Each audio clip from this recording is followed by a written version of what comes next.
Hello बच्चों, let's read this question. The question say that which of the following interhalogen exist at room temperature and have central atom hybridization sp3d2।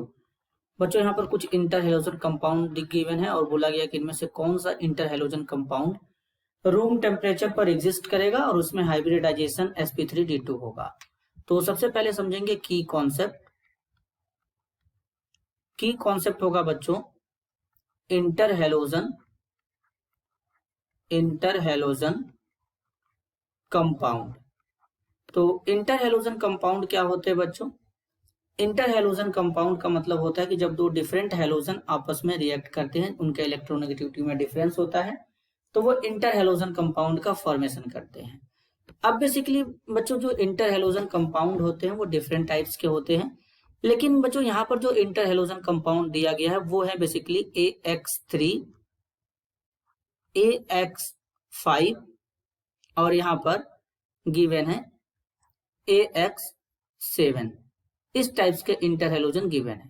तो अगर बच्चों अगर हम बात करें AX3 में, तो यहाँ पर क्या होता है बेसिकली जो A है ये भी हमारा हेलोजन का एटम होगा यहाँ पे।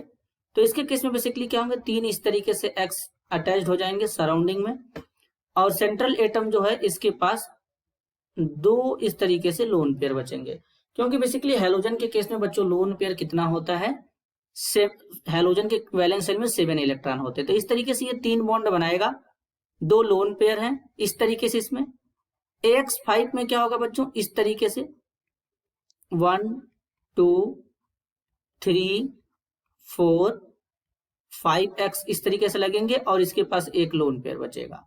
AX7 में क्या होगा बच्चों, A के साथ में इस तरीके से X लगेंगे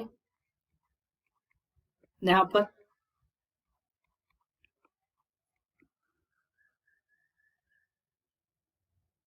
इस तरीके से, और इसमें लोन पेयर नहीं होगा।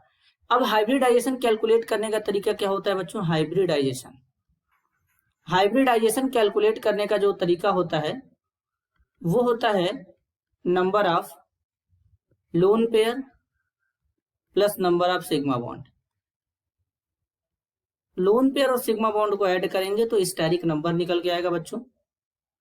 अगर स्टेरिक नंबर हमारा 2 है तो हाइब्रिडाइजेशन sp3 है तो sp2 हो जाएगा 3 के केस में हाइब्रिडाइजेशन, और अगर 4 है तो हाइब्रिडाइजेशन sp3, 5 है तो हाइब्रिडाइजेशन हो जाएगा sp3d, और अगर 6 है तो हाइब्रिडाइजेशन हो जाएगा sp3d2, और अगर 7 है तो हाइब्रिडाइजेशन हो जाएगा sp3d3।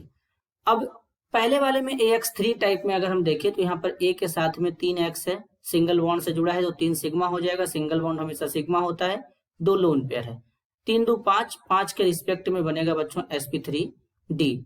इसमें क्या है, एक लोन पेयर है, 5 सिग्मा बॉन्ड है, 5 1 6 हो जाएगा, 6 के रिस्पेक्ट में बनेगा sp3d2। यहाँ पर क्या है, AX7 है, यहाँ पर 1 2 3 4 5 6 7 सिग्मा बॉन्ड है, लोन पेयर 0 है, तो इसके रिस्पेक्ट में क्या हो जाएगा यहाँ पर sp3d3। तो अब हम बच्चों देखेंगे यहाँ पर किस किस टाइप्स के हमारे हैं। अगर हम A में देखें तो A में क्या है बच्चों, A में यहाँ पर जो गिवन है हमारा, A में गिवन है ClF3, और ClF3 है तो इसमें हाइब्रिडाइजेशन क्या हो जाएगा बच्चों, sp3d हो जाएगा। अब इसके बाद यहाँ पर देखें तो B में हमारा क्या है, ClF5 है, और ClF5 है तो इसका मतलब बच्चों क्या होगा, sp3d2 होगा इसमें। इसी तरीके से IF3 में देखें बच्चों तो IF3 में क्या है, AX3 से मैच करेगा तो इसमें हाइब्रिडाइजेशन क्या हो जाएगा, sp3d।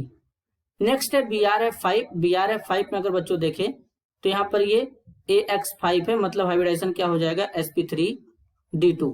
ICl5 में अगर हम हाइब्रिडाइजेशन देखेंगे बच्चों तो ICl5 भी हमारा AX5 में आता है, तो हाइब्रिडाइजेशन क्या हो जाएगा, sp3d2। और BRF3 में हाइब्रिडाइजेशन क्या होगा बच्चों, BRF3 में हाइब्रिडाइजेशन हो जाएगा sp3d, क्योंकि ये AX3 से मैच करेगा। अब BrCl3 है तो BrCl3 में भी हाइब्रिडेशन क्या हो जाएगा, sp3d होगा, क्योंकि ये हमारा मैच करेगा AX3 से। IF5 में अगर हाइब्रिडाइजेशन कैलकुलेट करेंगे बच्चों तो ये हमारा AX5 से मैच करेगा, तो मतलब इसमें हो जाएगा sp3 D2। IF7 है बच्चों, IF7 मतलब AX7 से मैच कर रहा है तो हाइब्रिडाइजेशन क्या हो जाएगा, sp3d3। IBR5 है बच्चों, IBR5 है मतलब AX5 से मैच कर रहा है, हाइब्रिडाइजेशन क्या हो जाएगा, sp3d2। CLBR5 है बच्चों, CLBR5 होने का मतलब है कि ये हमारा AX5 से मैच करेगा तो हाइब्रिडाइजेशन हो जाएगा sp3d2।